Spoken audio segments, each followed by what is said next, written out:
Hello, hello, and welcome to episode 38 of the Pursuit of Freedom podcast. I am finally back in the swing of releasing my conversations with my wonderful, wonderful guests. I definitely got overwhelmed for a while there, keeping up with editing and posting, and just had to be kind to myself and have a break. And all I ask for is for my wonderful guests to forgive me for taking so long to put out there their beautiful, beautiful words. Hope you enjoy this episode. It was recorded over 6 months ago, so a while. And unfortunately, the recording kept fucking up, which is very annoying. So I have tried to patch together the conversation. Unfortunately, there's probably 20 minutes of content that was lost. So that's really shitty, but it's still an awesome, awesome, awesome conversation. Please forgive any bits that might feel a bit jilted. It's probably because I just haven't done a fabulous job editing it, but I know you're going to get value from this. So buckle up and I'll catch you at the end of the episode. Joining us today is the wonderful Becca Briggs. And often I introduce my guests by talking about what they do. But I'm going to skip that today because I want to dive into who you are as a person, Becca. Now, this is a huge question, but it's kind of like story time. So can you take us back to Becca as a little girl and talk us through? Oh man, that is a big question. Yeah. As a little girl, so yeah, little Becca was very misunderstood. From a very young age, I have always considered myself to be creative, be very sensitive. I always wanted to be an artist and help people. Was kind of from being young, just I want to help people and I want to make art. That was always my focus. Had to grow up from a really young age. Just my parents split. I lived with a single mom who worked all sorts of different hours, had some babysitters, took care of myself a lot of the times, and really had to, in a lot of ways, become my own friend. I feel like from a young age, like I always struggled with making friends. I always felt like I didn't really belong anywhere. Got bullied a lot, and so never felt like I belonged, so really had to find my own companionship in that way. And then puberty and all the hormones hit, and you really don't feel like you belong anywhere. Experience a lot of a similar feeling of just not belonging, and like there was something wrong with me, getting severely depressed when I was 12. Growing up in chaotic households. So like my mom had gotten remarried, and like that was not a great situation, and so still kind of having to fend for myself. I always did feel like I had kind of the split life between being at my mom's and being at my dad's. So then when I moved in with my dad, it was a very more controlled environment, very conservative, very religious household. These are the rules. This is how you need to live your life. This is who you need to be.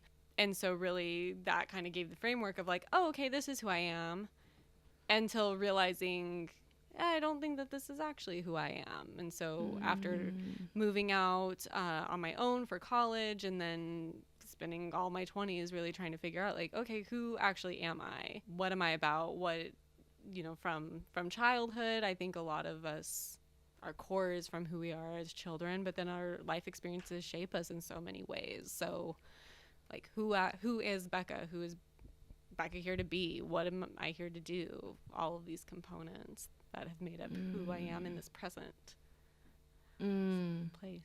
That's something I really relate to. Like a huge chunk of my life has been figuring out or trying to answer the question, who am I? And I feel like it's an ongoing journey, but I definitely feel a lot clearer than I did 10, 15 years ago.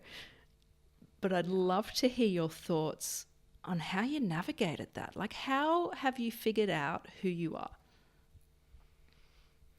So a big part for me has been seeing the patterns and consistencies. I will say that is a gift, natural gift that I have, is being able to identify patterns in things, but seeing, okay, through all these periods of my life, what has stayed the same?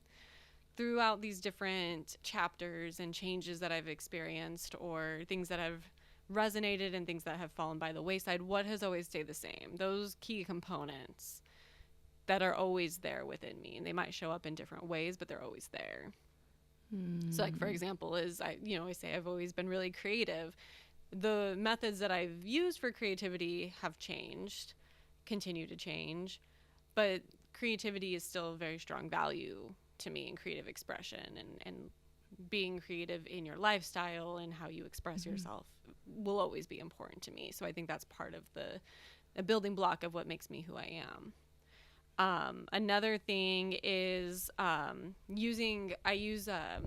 within coaching that I help people with, I use a tool called human design. And human design has really helped me to see the parts of myself that I was always told were wrong about me, or told that this was incorrect or this needed to be changed, and seeing, okay, what is actually natural for me, and embracing those things instead of thinking they need to be changed. Yeah. And can you tell us more about human design? Because I know for me, it's not something I'm overly familiar with. And in case some of our listeners are in the same boat, can you unpack it a bit for us? Yeah, of course. So human design is a tool that uses a blend of various modalities, including astrology, Chinese I Ching, chakras, the Kabbalah tree of life, with genetics, biochemistry, and quantum physics, to give you your unique energetic blueprint of the role you're here to play in life, what you're naturally here to share with others, the areas that you might have some conditioning or are learning from others, and how you make the most aligned decisions for yourself. So how has human design changed your life? Oh my God, so many ways. First and foremost was learning. So your first step in learning human design would be learning what your type is. So there's 5 different types that you can be based on certain energetic centers that you have defined or undefined. And realizing that for me, I'm a type that's known as a reflector. That makes up 1% of the population. So literally talking about like not feeling like you fit in anywhere. I'm like, oh, that tracks. And a lot of it, so what makes a reflector is not having any defined centers. So really having this influence by the people that you're around and how you feel. So a lot of, this questioning, who am I, or what is for me and what isn't for me, and why do I feel like this around this person and this around this person? Always, I would say one of my biggest struggles growing up was always felt like I didn't know who I was, or I didn't have any kind of foundation of me as a person, because I felt so influenced by different people all the time. But then realizing, oh, that's actually correct for me. It's like in my DNA to take in little samples from the people that I'm around and the experiences I have, to be a blend of things and reflect back to other people certain things. It's okay for me to not have this like strong, solid foundation of who I am. Like I mentioned earlier, is like I feel like I have the core components that make me who I am, and that's what I'm here to share with others. But it's okay to be a bit of a chameleon and go and change and adapt with what you're experiencing. I totally agree. I'm not the same person today as I was a year ago. And to me, that's a sign of personal growth. And that's important to me.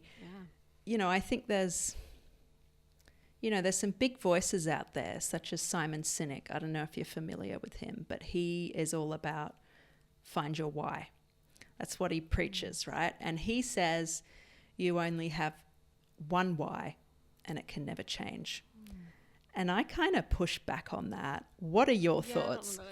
I don't know that I agree with that.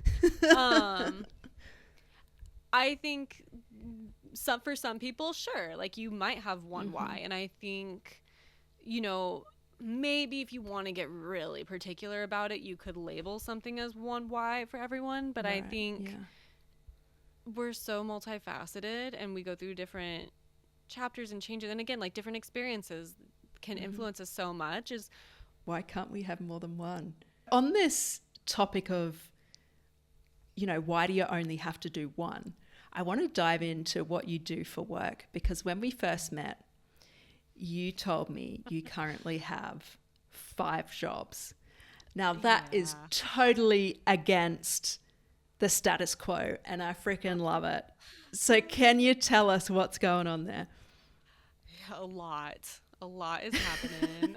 And that's one thing I'll say really quick before I get into it, is that was one thing that it is abnormal. Most people just have one career, one job, one path.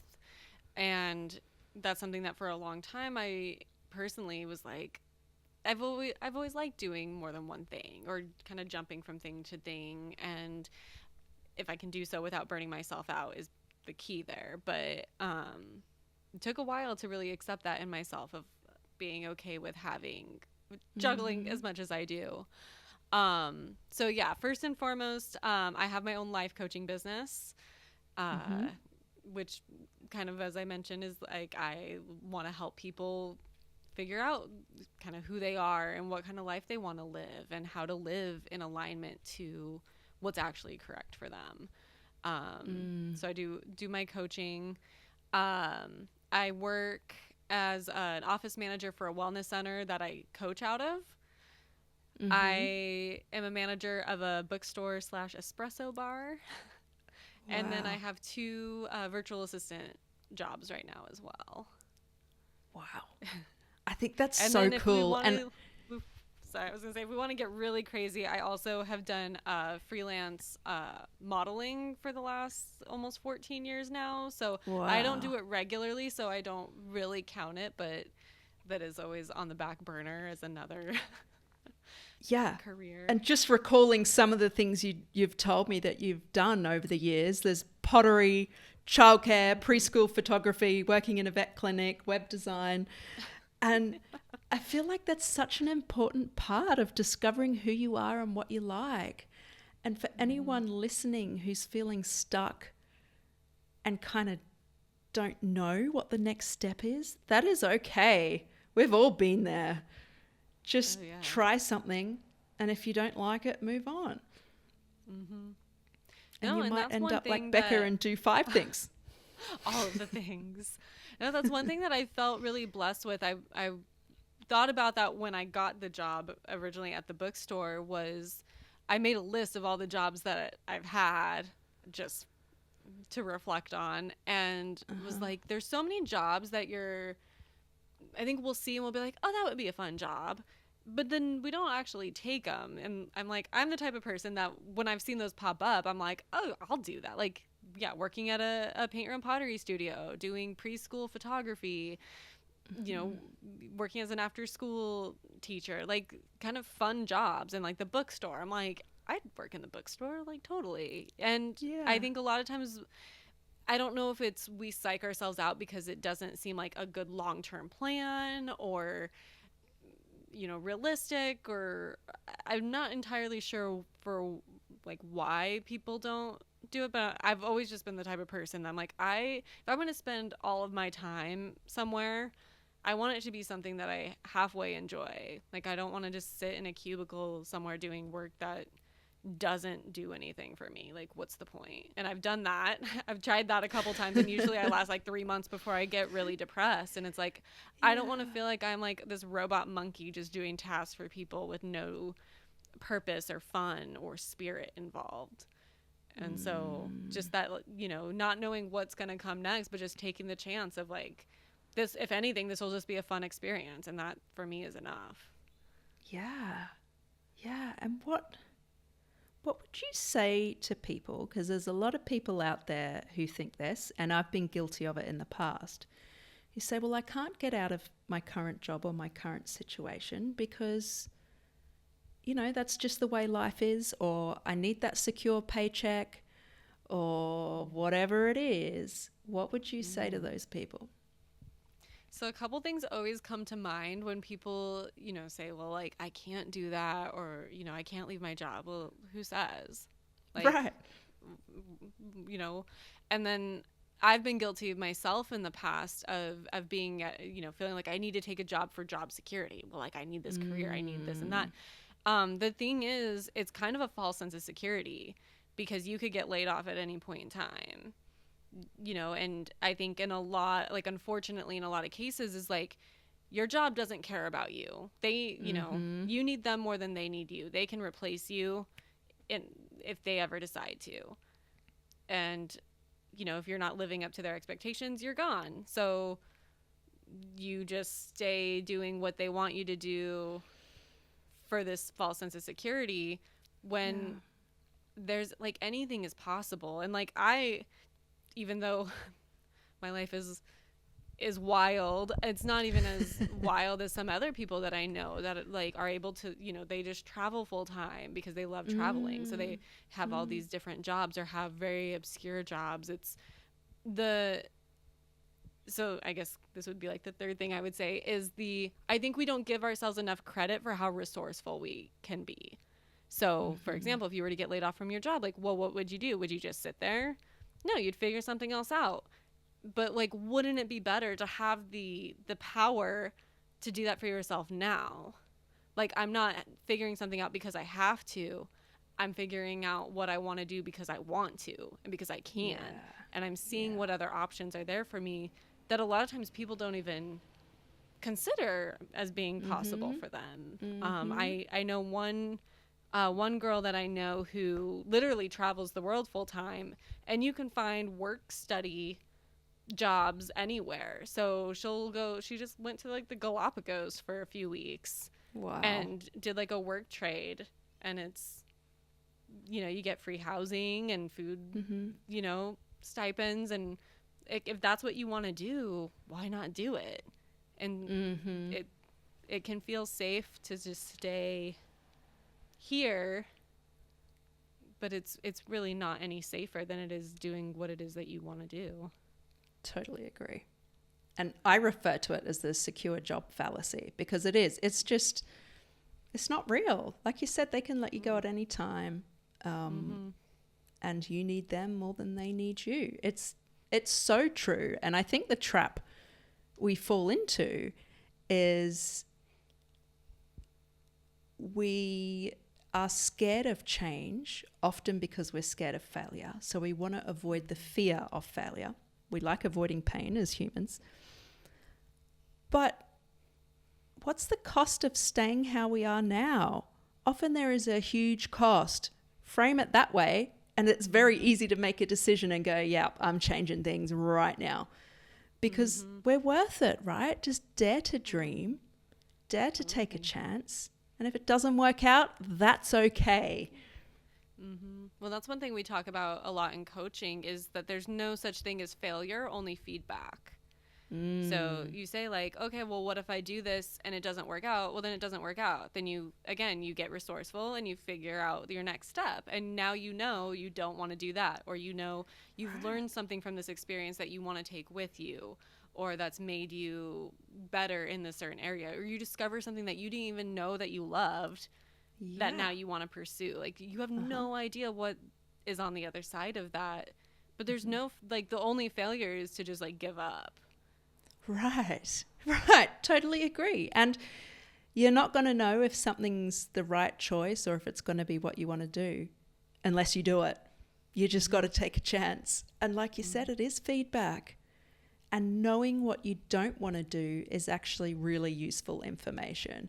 Because I know for me, I've often had trouble articulating, one, who I am, but two, what I even want to do. Like, and who I am. How do I communicate who I am? I don't even have the words. Is that something you've struggled with? It is. And one thing that has been helpful for me that I've started implementing actually just in the last couple of years is because it is easier, I think, to figure out what it is you don't want. But then to say, well, what do I want instead of that? So if I'm not doing this, if I don't have that, what do I have instead? Saying it and really claiming it, I think, is a big one, because a lot of times, again, we kind of like downplay it and we're like, oh, well, that would be really cool. And it's like, but is that something that you really want? Because if you really want it, say, this is what I want. Yeah. claim it as yours, and then again, I'll say, like, get resourceful and find a way to make it possible for you, but really get empowered by what it is that you want, because there's a reason that resonates with you. Mm-hmm. I feel a big part of that is trusting yourself. Mm-hmm. Our intuition is so powerful, and I really believe we've got the wisdom inside us. We just have to tap into that and learn to listen. Yeah, we have to trust ourselves. And it's funny because, we want to know who we are and what's correct for us, but we look outside of ourselves for that validation or the answers or the direction. But only we know our experiences, only we know our knowledge, only we know ourselves. Nobody else is going to understand us the way that we understand ourselves. So why are we giving this power to everyone else to tell us what is correct for us? So true. Why are we giving the power to other people? That's such a powerful way of framing it. Like, I love that so much. I'm just absorbing it because that's exactly what it is. So how would you say we reclaim that power? How do we do it? So for me, in my experience, and what I help my clients with is, first and foremost, kind of getting to know yourself. And I love using human design. I like using Myers-Briggs and Enneagram, because I feel like these tools, they're kind of like archetype tools, kind of does one of two things. One, it helps us understand certain parts of ourselves, our motivations, the way that we process things, the energies that we're here to give to others, I think is really important. And it also shows us what else is out there. So if we find ourselves comparing ourselves to others, well, like, they say I need to do that, why can't I do this the way that they're doing? One of the things I like about archetype systems is it shows really distinct differences. So, okay, this is probably why this is working for this person, but you're over here, and that could be where this disconnect is. So I think it helps us not compare to other people or expect other people to do things the way that we want to do, or expect us to do things the way other people want us to do. So really showing those differences. And then the next step is really getting clear on your why, on your passions, on your vision, on just absorbing those components of what makes you you. What do you want for yourself in your life? What are you here to give to the world? And I think I mentioned this when we talked before. Like, I think of the world as a puzzle, and we're all our own unique puzzle pieces, is kind of how I approach growth and healing and everything in this realm. And so if we're trying to be a different puzzle piece than what we are, the puzzle will never come together. But you are here to be your own piece. And so figuring out what makes your piece you, and finding your place in the world, however that looks like, that's correct for you, to help bring everything together the way it's meant to be, instead of trying to force yourself into a spot that's not yours. I love that analogy. And I would argue that being our unique selves and really leaning into that, being that individual puzzle piece so we all fit together, I'd argue that brings us a sense of belonging. Would you agree with that? I do. I think that the more that and it's not in like a selfish or narcissistic way or anything like that, but it's like the more that we focus on our own growth and healing and getting good with who we are, the less projection we have on others, the less reactivity we have to others. There's less of the like unhealthy shadow work, ego work happening that's limiting us, because we're good with who we are. We know who we are and why we do the things that we do, that it creates less conflict between people, and we all know our roles and our place, that it actually brings a sense of community together. But I think we really have to have this strong sense of individualism that builds that community.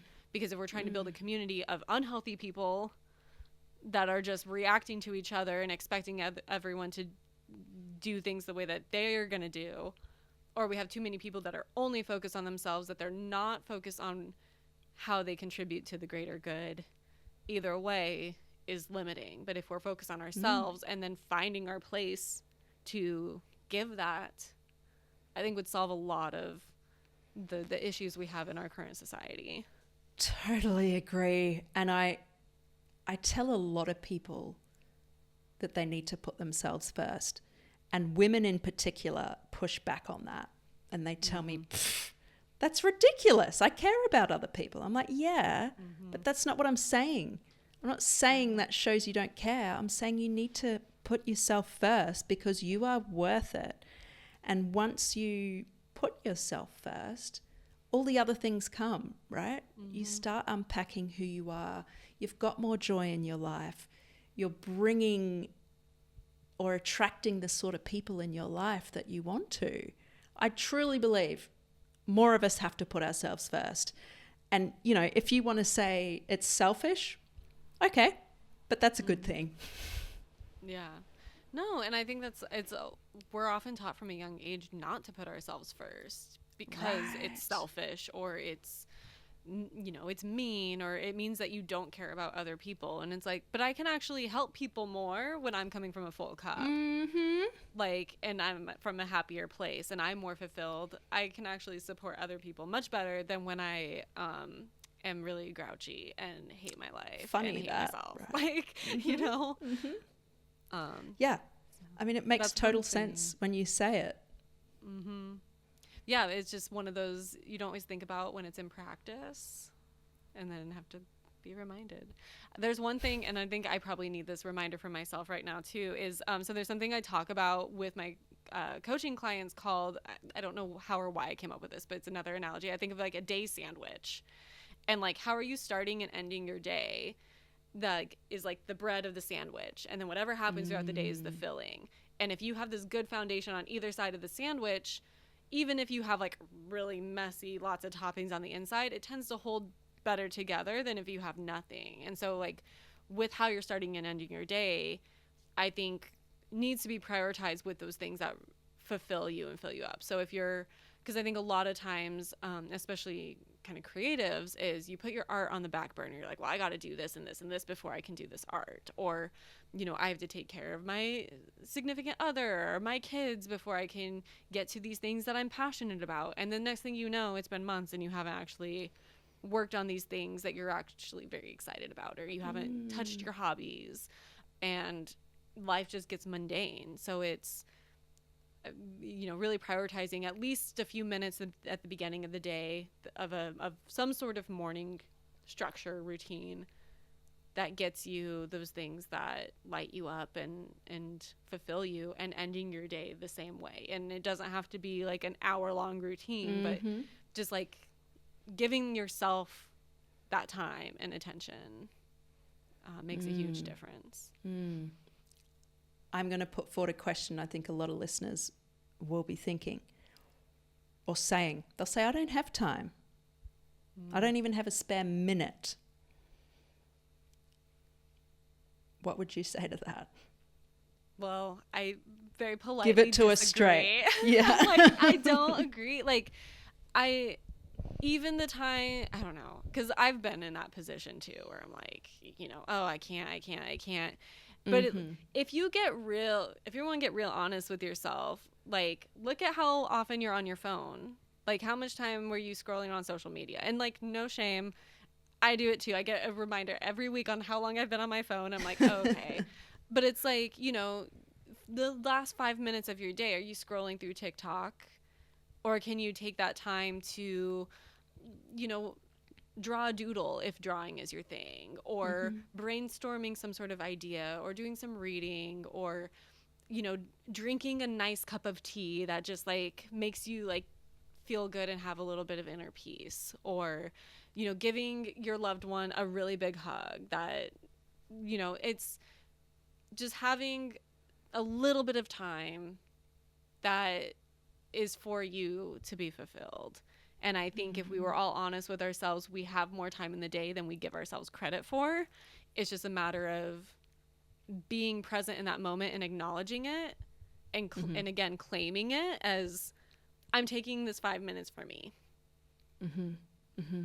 Yeah. And being honest with ourselves is a huge part of that. And it's really uncomfortable. Like, I hate being called out. And if I'm calling myself out, it's just like, oh, really? Like, sometimes I don't want to hear it, but it doesn't have to be long. And it doesn't have to be something complicated. Like you said, it could be a cup of tea, giving a loved one a hug, drawing a doodle. Like, that is simple stuff, but I really think it makes a difference. And if we go back to your sandwich analogy, right? That's the foundation, the beginning of the day and the end of the day. I think that's a really cool way of putting it. Yeah, and one thing I like to challenge people to do, and I've started doing it myself, and I've noticed a shift, is kind of in those moments where, especially those moments where you're like, oh, I should be doing this or I should be doing that, is taking a moment and saying, what would I really like to do right now? And again, it can be 5 minutes. What would I really like to do right now? I had one client that I challenged her to do that because she was always, I have all these responsibilities, I have all these tasks, I have to do all this. And I'm like, what if you just what do you want to do for 5 minutes? And be like, well, I kind of want to do a little breath work. Do your breath work, and then you can do the task.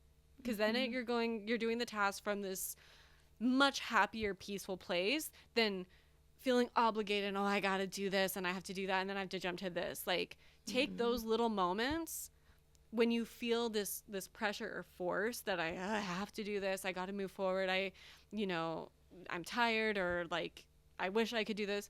Just stop and be like, what do I want to do? What would fill me up right now? And do like a little reset. And it, like, you do that multiple times throughout the day, makes such a difference. And it brings you back to the present moment, and it brings a little bit more joy into your life every day. So that's like one challenge I will leave people with that highly recommend. And it's, giving ourselves the love and grace to not feel guilty about it too, because I think we have a lot of guilt and shame. Is like, there's no guilt and shame. You would do this for other people, you would tell other people to do it for themselves. Do it for you. Just, And for the stubborn people listening who are going, what a load of bull crap, that's not going to make a difference, give it a go. I dare you. Because from personal experience, I know this makes a difference. It's made a difference for you and your clients. We know this works. So if you're skeptical, prove us wrong. Go do it. Yeah. I'll say, as somebody with 5 jobs, it's been very helpful. Like, just to take a moment, like, if I'm working on one and then I got to go work on the other, I'll be like, okay, before I do that, what do I want to do right now? What's going to help me? Maybe it's taking a moment to stretch, making a cup of coffee or cuddling with my cat. Like, just like, it'll get done. It'll be fine. I'm just going to take a moment and it's fine. Yeah. And I think one of the keys to that is just being intentional with our time. Don't get caught up in just doing the stuff. Be more intentional. It's like, right, I got 30 seconds here. I'm going to take some deep breaths and then I'm going to go on to the next thing. That's being intentional with your time. One of the things is, if we're feeling this pressure to get everything done, is what would happen if it didn't get done? Like, what would happen if instead of, I don't know, like washing your dishes for one night, you spent quality time with your family, or you painted a picture that you've been wanting to paint forever, or what if instead of, if you had, because I know some of us have like people in our lives that need a lot from us and we're supporting them, tending to their needs. What if there were better boundaries put to where you actually got to have this project done and have more time for your hobbies, and you could still be there for them, but be able to have this be done? Like, how would your life change if there was more enjoyment and happiness than just the obligations and responsibilities? So let's talk about boundaries. How the heck do you set a boundary? So many ways. Talk us through them, because I think this is something so many of us struggle with. And I've got a lot better at it over the years, but I still stuff it up. So I'm really curious to hear your wisdom and your advice on some of the ways we can do that. Because like you said, there are a lot of different ways we can. Yeah. I think first and foremost, in setting the most important thing of setting a boundary is you have to come to terms with and accept that this boundary is going to be in place. So I think a lot of times people will try to set boundaries, but they don't stand behind it. And if you're not behind what it is that what it is that you want, what it is that you deserve, what it is you're going to tolerate moving forward, the boundary will not hold up. So then you really don't want it that bad. So you need to accept that you want this boundary and the alternative to what it is that you're currently experiencing. Then it gets easier. But I think that's the hardest part, is admitting this is what I want and what I deserve and what I'm going to have. Then it kind of becomes this web of different options that you have. I am an over communicator in a lot of ways. So I'm very I will vocalize hey, I want to set this boundary. This is what I will tolerate. If this happens again, this is what will happen. Just making it clear that we're on the same page, that you know what to expect. If this happens again, this is the action that I will do. And I think it's important to remember with boundaries that you're not being mean, you're not hurting people, you're not closing people out. I read a book once about boundaries that was boundaries are not supposed to be a wall. It's supposed to be a door or a window that you get this access. I'm not closing you out, but there needs to be a framework involved because this is not working. You can't just come and go and do this whenever you want. So we need some sort of structure, but I'm not closing you out. I'm not icing you out. Right. So I think that's something that a lot can happen with boundaries, or even mistakenly happen with boundaries, is people think, oh, there's this wall, I'm being closed out. And it's and that's where I feel like the communication helps, is I'm going to let you know, I'm not closing you out, and I will not tolerate this kind of behavior. Yeah. And something I'll add to that is I'm a huge fan of Brene Brown. She's a shame researcher, storyteller. She talks a lot about belonging. And one thing she says that really resonates with me, that ties into what you're saying, is that clear is kind. So if you're clear with your boundaries, it's actually the kind thing to do. Yeah. Then the other person knows where you're standing. Because how are they meant to read our minds? Yeah, they don't know. They only know what they know. And if you don't tell them what's happening or how something's affecting you, they're not going to know. Right. Yeah. And that's unkind. Yeah.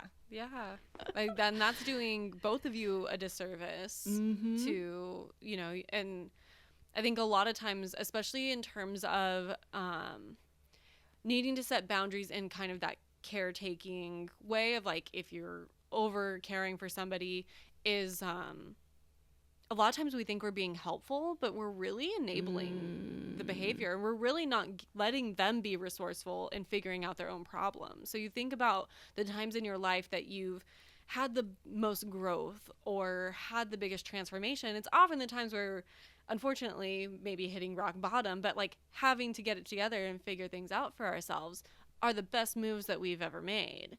And to keep helping and caring and tending for somebody, you're actually keeping them from having that experience and bettering themselves with good intentions, but it's they don't know until they experience it for themselves. And if they always have you as a safety net, they're not gonna have the realizations that they need to actually better themselves in their lives. Totally agree. And this is a lesson I'm constantly relearning. I have a sister who's 10 years younger than me, and my default is to just dive in and save her, help out. I don't want to see her suffering. We don't have our parents anymore. So I want to be there for her, make life easier. She's been through enough. But like you say, that's actually not helping her. It's not teaching her anything. She's actually becoming more reliant on me, and that's not what I want. I want her to be a strong, independent woman who chases after things, right? Yeah. So it's in a situation like that would be to really get clear on what would it look like for me to support her in a way that is also empowering her and that is also leaving me feeling fulfilled as well. Because I can imagine it feeling really draining or exhausting, or maybe even a little bit of resentment coming up of again, okay, like, Yeah.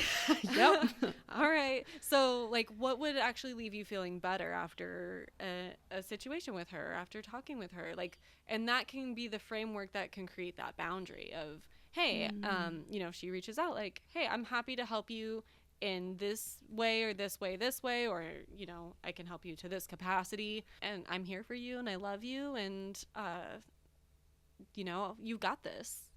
Like, I have faith in you that you can do it. Yeah. Yeah. So true. And I know these things, but I fall into the same trap so often. And I think a lot of us do. So it was at this time that there was another interruption in our recording, and I'm pretty devastated because we were getting into some juicy stuff. And Becca also shared her definition of freedom, which is one of my favorite questions to ask my guests, but it's lost in the ether. I'm pretty devastated about that. However, for whatever reason, the universe decided to give me the section of the recording where Becca asked me what my definition of freedom is. So I'm going to play that right now. I hope you've still enjoyed this episode. I was a bit frustrated when I saw how many gaps there were in the recording. Hasn't happened like that to me before with Riverside, but hey, it happens. At least I have most of the episode. There's still about 20 to 30 minutes missing though. I'm going to stop rambling. Here is my understanding of freedom. Oh no. Okay. For me, I guess it's similar to yours, but the way I would frame it is freedom to me is being intentional with my time and choosing to do the things that bring me joy. Because when I do that, I just feel lighter. And the things I do are amazing, you know, whatever it is. Like at the moment, a couple of months ago, I moved into my van full time because I was like, I want to get out of this shitty job. I want to travel Australia in my van with my dog because it's been a dream for 10 years. And over that time, I've been talked out of it by every person, every which direction. But I was brave. I've done it. And my life's better for it. Is it perfect? No. Has it turned out the way I planned? Definitely not. And I've gone off track here, but to go back to it, yeah, freedom is just being intentional with my time so that I can bring more joy into my life. And that ties in with my values, right? I think that's an important part of it. When you're clear on what's important to you, you're going to get pretty clear on what freedom is. Or, you know, the word freedom, I'm essentially just saying the kind of life that you want to build. Maybe that is staying in a 9-to-5 job. For me, it's definitely not. For you, it looks like having 5 different jobs, one of those actually running a business. And I think that's beautiful.